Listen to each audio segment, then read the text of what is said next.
بسم اللہ الرحمن الرحیم۔ السلام علیکم۔ نواسہ رسول اپنے جانثاروں کے لاشیں اٹھا اٹھا کر نڈھال ہو چکے ہیں، لیکن شجاعت حیدری کی جھلک اب بھی چہرے پر چمک رہی ہے۔ شیر خدا کے شیر اپنے تمام اثاثے لٹانے کے بعد خود گھوڑے پر سوار ہوتے ہیں۔ حضرت بی بی زینب رکاب تھامتی ہیں۔ یزیدی لشکر جب تلوار حیدری کو میدان میں دیکھتے ہیں تو ایک دفعہ ہلچل مچ جاتی ہے۔ ہر کوئی امام کے سامنے آنے سے ڈر رہا ہے، کیونکہ جانتے تو سب ہی تھے کہ اب میدان میں کون اترا ہے۔ سبھی نے پیغمبر خدا حضرت محمد صلی اللہ علیہ وآلہ وسلم کا فرمان سن رکھا تھا کہ حسین مجھ سے ہے اور میں حسین سے ہوں، لیکن بدبختوں کی آنکھوں پر لالچ اور طمع نے پردہ ڈال رکھا تھا۔ ہر کوئی دربار یزید میں اونچا مقام اور انعام و اکرام حاصل کرنا چاہتا تھا، لیکن تاریخ نے ایسی بزدل فوج نہ دیکھی۔ سبھی ایک دوسرے کا منہ دیکھ رہے ہیں کہ شاہسوار کربلا کا مقابلہ کون کرے گا۔ شجاعت حیدری کے وارث کو دیکھ کر یزید کی فوج نے نہ صرف انفرادی جنگ بند کر دی، بلکہ اجتماعی حملہ کرنے کی بھی کسی کی جرأت نہ ہو رہی تھی۔ جی یہ وہی شاہسوار ہیں کہ جن کے بچپن ہی میں ان کی شہادت کی خبریں عام تھی۔ ایک دفعہ حضرت جبریل امین حضور اقدس صلی اللہ علیہ وآلہ وسلم کی بارگاہ میں حاضر تھے کہ وہاں حضرت امام حسین بھی تشریف لے آئے اور حضور صلی اللہ علیہ وآلہ وسلم کی مبارک گود میں بیٹھ گئے۔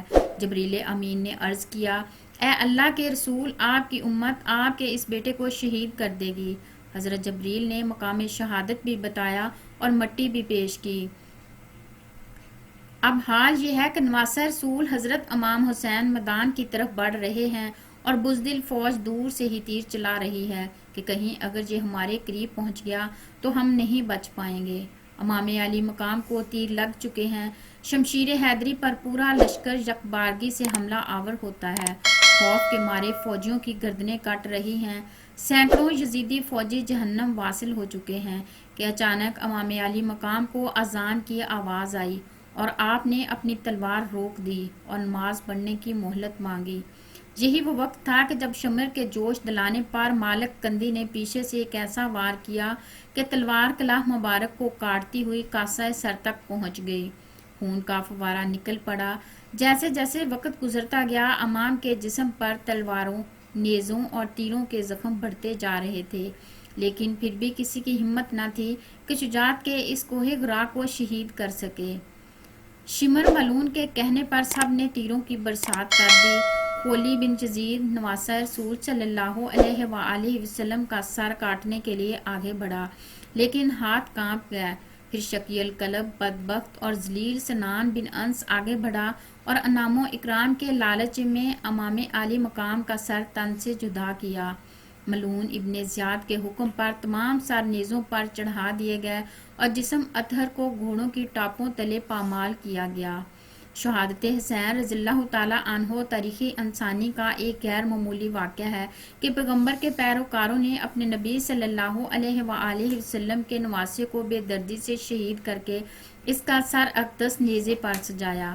یہی نہیں، خاندان رسول صلی اللہ علیہ وآلہ وسلم کے شہزادوں اور صحابہ حسین کو بھی اپنے انتقام کا نشانہ بنا کر انہیں موت کے گھاٹ اتار دیا۔ نواسہ رسول حسین ابن علی رضی اللہ تعالیٰ عنہ اور ان کے 72 جانثاروں کے خون سے کربلا کی ریت ہی سرخ نہیں ہوئی، بلکہ اس سرخی نے ہر چیز کو اپنی لپیٹ میں لے لیا۔ محدثین بیان کرتے ہیں کہ امام علی مقام کی شہادت پر نہ صرف دنیا روئی بلکہ زمین و آسمان نے بھی آنسو بہائے۔ محدثین بیان کرتے ہیں کہ نواسہ رسول اللہ صلی اللہ علیہ وآلہ وسلم کی شہادت کے وقت بیت المقدس میں جو پتھر اٹھایا گیا اور اس کے نیچے سے خون نکلا، شہادت حسین کے بعد ملک شام میں بھی جس پتھر کو ہٹایا جاتا اس کے نیچے سے خون کا چشمہ ابل پڑتا۔ محدثین کا کہنا ہے کہ شہادت حسین پر پہلے آسمان سرخ ہو گیا، پھر سیاہ ہو گیا۔